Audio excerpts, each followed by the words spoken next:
Mi esposo me dejó hace 3 años sin decir una palabra cuando descubrió que lo engañé. Nunca obtuve ningún cierre y hoy descubrí que ya está casado y tiene un bebé en camino. Tengo 35 años y soy consciente de mis errores. Sé que lo arruiné. Él tiene 36 y tuvimos algo hermoso. Él sigue siendo el amor de mi vida. Estuvimos juntos 10 años. 2 de novios, 8 casados. Cometí un gran error y lo engañé. Fue solo una vez. Solo una maldita vez. De alguna manera se enteró. Joe-san, nunca supe cómo. Porque no he podido hablar con él desde entonces, pero supongo que encontró algo en mi teléfono. Llegué a casa esa tarde como de costumbre y todo se sentía extraño.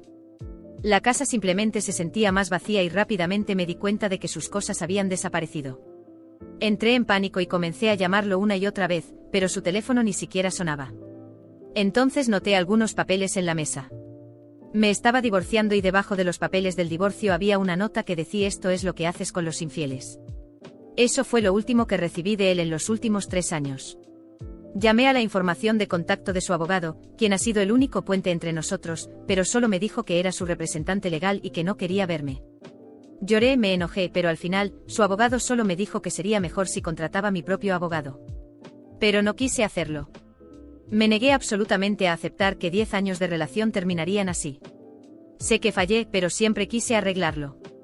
Sé que si él me diera la oportunidad, podría hacer que ese chico dulce y especial que conocí hace más de 10 años se enamorara de mí otra vez. Sé que puedo lograr que me perdone. Después de todo, muchas parejas pasan por cosas similares y lo superan. ¿Por qué no podemos ser una pareja más en esa estadística? ¿Por qué después de 8 años de matrimonio me desechan como basura por un error? No merezco tanta indiferencia. No he podido verlo, ni siquiera escuchar su voz en 2 años. 2 años sin poder ver o hablar con la persona que más amas es un castigo demasiado grande. La situación me ha destruido emocional, mental y hasta físicamente. Terminé consumiendo una cantidad insalubre de alcohol, semanas apenas comiendo sin dormir. Fui un zombi durante meses. Solo funcionaba en automático. Quería morir, pero no podía dejarme morir porque siempre me aferré a la esperanza de que él volvería. Mi terapeuta dice que es muy difícil cuando no puedes cerrar un ciclo en una relación porque tu mente no puede procesar que la relación ha terminado.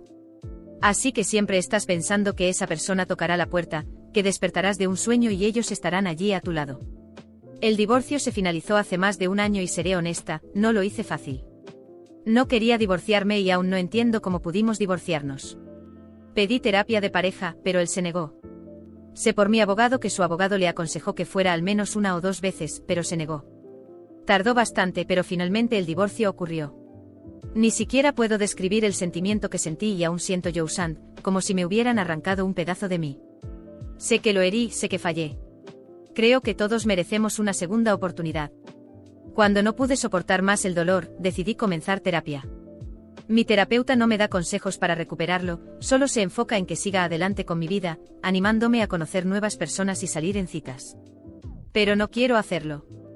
En este punto, ya ni siquiera me interesa el acto físico de amar. Hace unos días, algo sucedió que me destrozó por completo. Estaba tomando unas cervezas con mi amiga en mi casa. Llamémosla Nikki. Ambas estábamos bastante borrachas y comencé a hablar de mi esposo. Ella: me deberías esforzarte más en superarlo. Él ya te superó y es feliz teniendo una vida lejos de ti. Deberías hacer lo mismo. No puedes vivir en esta autocompasión toda tu vida. Algo en sus palabras me afectó, pero no de la forma en que ella esperaba. Hablaba con mucha confianza de que mi esposo ya me había superado y era feliz ahora. ¿Cómo lo sabe? En ese momento me enojé y comencé a presionarla para que hablara. Ella se negó. La presioné todo lo que pude, lloré y le rogué que me dijera si sabía algo. Necesitaba saber algo de él. Finalmente me dijo que su esposo ha estado en contacto con mi esposo durante el último año. Eran grandes amigos y recuerdo que él estaba muy triste por perder el contacto con mi esposo. A partir de ese momento, algo dentro de mí se rompió. El vacío se transformó en una obsesión ardiente.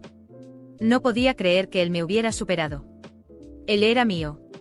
Todo lo que vivimos juntos no podía haber sido barrido bajo la alfombra, como si nunca hubiera existido. Durante 10 años construimos una vida, sueños y momentos. Cometí un error, sí, pero ¿acaso él no veía que aún éramos una sola persona? Él seguía siendo el amor de mi vida. Y no iba a rendirme. No sin luchar. Él me pertenecía. Esa noche fue un parteaguas. No podía dormir. Todo lo que Nicky me contó me carcomía por dentro y la idea de que él fuera feliz con otra mujer, comenzando una nueva vida, era insoportable. Las lágrimas no dejaban de rodar por mi rostro, pero de repente, algo más oscuro se apoderó de mí. Los celos, la ira y la obsesión se mezclaron de tal manera que apenas podía razonar. Pasé las semanas siguientes siguiendo cada pista que tenía sobre él. Esperé horas frente al antiguo apartamento. Fui al barrio donde sabía que vivía ahora, observando las ventanas de las casas, tratando de descubrir cuál era la nueva. Comencé a hacer anotaciones obsesivas, tratando de calcular su rutina. ¿A dónde iba? ¿Qué hacía? ¿Con quién hablaba? Necesitaba una brecha, un momento en el que él estuviera solo. Solo quería hablar con él. Hacer que me escuchara. Nicky comenzó a alejarse de mí. Sus mensajes se hicieron menos frecuentes, y cuando nos encontrábamos, siempre tenía una excusa para irse rápido. Sabía que era porque ella notaba cuánto estaba consumida por la situación. Pero no me importaba. Lo que importaba era él. Un día, después de semanas de espionaje, finalmente lo vi.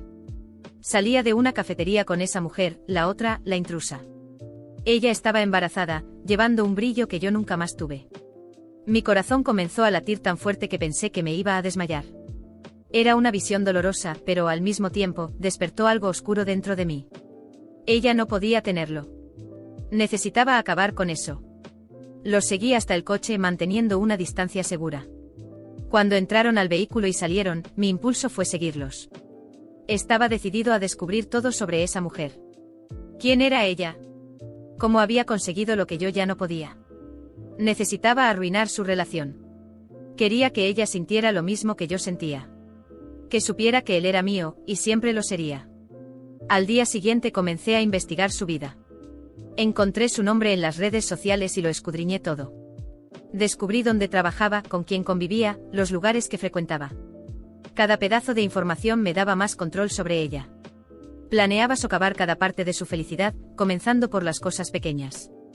Primero, llamé a su trabajo y comencé a esparcir rumores, anónimos por supuesto. Cosas simples, lo suficiente para sembrar desconfianza. Luego intenté un enfoque más directo. Envié mensajes desde números desconocidos, insinuaciones sobre cómo no sabía realmente quién era el hombre que estaba a su lado.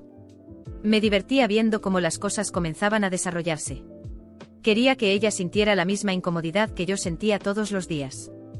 Pero no era suficiente. Quería más. Me acerqué más y más a su vida.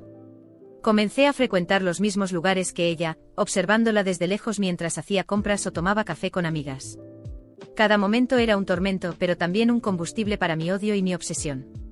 Y fue entonces cuando cometí mi error fatal. Un día, en un ataque de celos y desesperación, decidí confrontar a la mujer directamente. Fui a su casa. Estacioné en la esquina y esperé a que ella saliera para su caminata matutina, que ahora sabía era una parte regular de su rutina. Cuando la vi salir, me acerqué tratando de parecer casual. Pero la adrenalina corría por mi cuerpo, y tan pronto como nos cruzamos exploté. ¿Sabes quién soy?, pregunté, mi voz cargada de desprecio. Ella me miró confundida y asustada, pero no dijo nada. Soy la exesposa de él. El verdadero amor de su vida.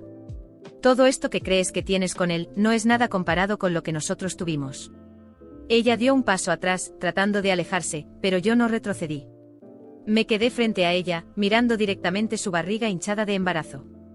Eso me disgustaba. Lo que debería haber sido mío ahora era suyo. Nunca serás lo que yo fui para él. Nunca podrás reemplazar lo que tuvimos. Ella finalmente abrió la boca para decir algo, pero antes de que pudiera, continué, eres solo un pasatiempo. Él está contigo porque cometí un error, pero él todavía me ama. Nunca te amará como me amó a mí. Él es mío. ¿Crees que ese bebé lo va a mantener? No lo conoces como yo lo conozco. Ella comenzó a llorar y, en ese momento, sentí una satisfacción enfermiza. La había herido. Pero luego algo terrible ocurrió. No sabía que él estaba viendo todo. Él estaba parado en la puerta de su casa, observando la escena. Sus ojos no tenían el menor rastro de amor o arrepentimiento. Solo desprecio. Vete, dijo su voz baja pero firme. Nunca más quiero verte cerca de mi esposa, mi casa o mi familia. Hiciste tu elección y ahora, estás pagando el precio. Pero nosotros todavía podemos, comencé a balbucear, la desesperación subiendo por mi garganta. No. Se acabó. Para siempre. Después del enfrentamiento frente a su casa, la situación comenzó a agravarse. Estaba tan obsesionada con revertir las cosas, con recuperar lo que era mío, que comencé a actuar con una desesperanza ciega. Pero la verdad es que las cosas solo se complicaron más. Unas semanas después recibí una carta de su abogado, informándome que él había solicitado una medida de protección contra mí. Al principio quedé en shock. ¿Cómo era posible? No estaba haciendo nada más que luchar por mi amor, por mi relación. Creía que solo intentaba corregir un error y salvar algo precioso.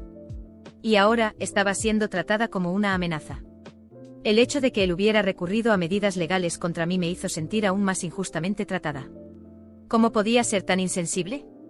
La medida de protección no era solo un documento formal, significaba que no podía acercarme a él, a su esposa, ni a ningún lugar que frecuentaran. En mi mente eso era un ataque, un intento de silenciarme, de expulsarme completamente de su vida.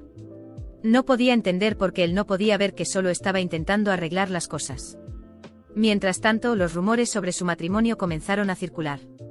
Supe que estaban planeando una ceremonia, una celebración de un nuevo comienzo para ellos. La idea de que él estaba a punto de casarse y yo estaba siendo excluida de manera tan definitiva me dio una sensación de urgencia. Tenía que hacer algo.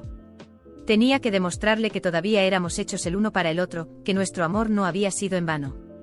Entonces tomé una decisión desesperada: iría a la ceremonia.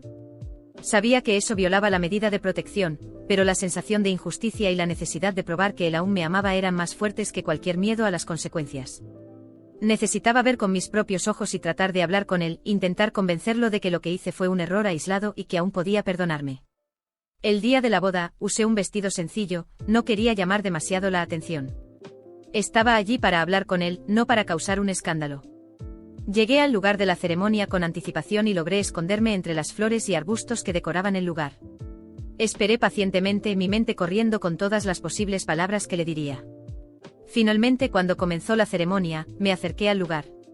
Lo vi allí en el altar, al lado de la mujer que tanto odiaba. La sonrisa en su rostro era como una cuchilla fría en mi corazón. Estaban a punto de sellar su destino juntos, y no podía permitir que eso sucediera sin intentar mi última carta. Cuando el juez estaba a punto de comenzar los votos, levanté la mano y grité: «Deténganse. Por favor, deténganse. Él no puede hacer esto. Sé que todavía me ama». La ceremonia se detuvo de inmediato, y todas las miradas se volvieron hacia mí. La gente comenzó a susurrar y a moverse, claramente incómoda con la situación. Mi exmarido me miró con una expresión de ira y desprecio. «No deberías estar aquí», dijo, su voz cargada de frialdad. «Estás violando una orden de protección. Lárgate antes de que llame a la policía». Continué rogando, tratando de explicar que todo lo que hice fue por amor. Quería gritar que él no entendía, que necesitaba darme una oportunidad. Pero la mujer, ahora claramente emocionada y perturbada, comenzó a llorar y le pidió a él que controlara la situación. Con la seguridad del lugar acercándose y el ambiente volviéndose cada vez más tenso, me vi obligada a salir. Fui escoltada hasta la salida bajo la vigilancia de los guardias, y la mirada de él mientras me sacaban fue la más dolorosa de todas. Sentía que estaba luchando por algo que era mío, pero nadie parecía entender. Aún creía que lo que hacía era normal. Era una batalla por lo que amaba, y ellos me estaban impidiendo. Después de ser expulsada del lugar, volví a casa, más devastada que nunca, pero con una sensación de injusticia persistente. Aún no creía que había hecho algo malo. Solo estaba luchando por mi amor, por mi relación, por mi felicidad. Decidí escribir un post en un foro pidiendo la opinión de los lectores sobre lo que hice. Necesitaba saber si realmente había cometido un error o si simplemente no estaba siendo comprendida. Sé que muchos de ustedes me juzgarán, pero realmente necesito ayuda. Fui a una boda en la que no debía estar y violé una medida de protección, solo porque todavía amo a mi exmarido y siento que debería tener una oportunidad de arreglar las cosas. Fue una decisión desesperada, pero quería saber si alguien aquí cree que realmente me equivoqué. Estoy perdida y no sé si lo que hice fue correcto o incorrecto. ¿Alguna opinión?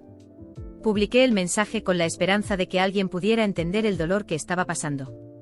Y mientras esperaba las respuestas, sentía una mezcla de arrepentimiento y certeza de que, de alguna manera, solo estaba tratando de corregir un error que me costó el amor de mi vida. ¿Ustedes que están escuchando este relato creen que hice lo correcto?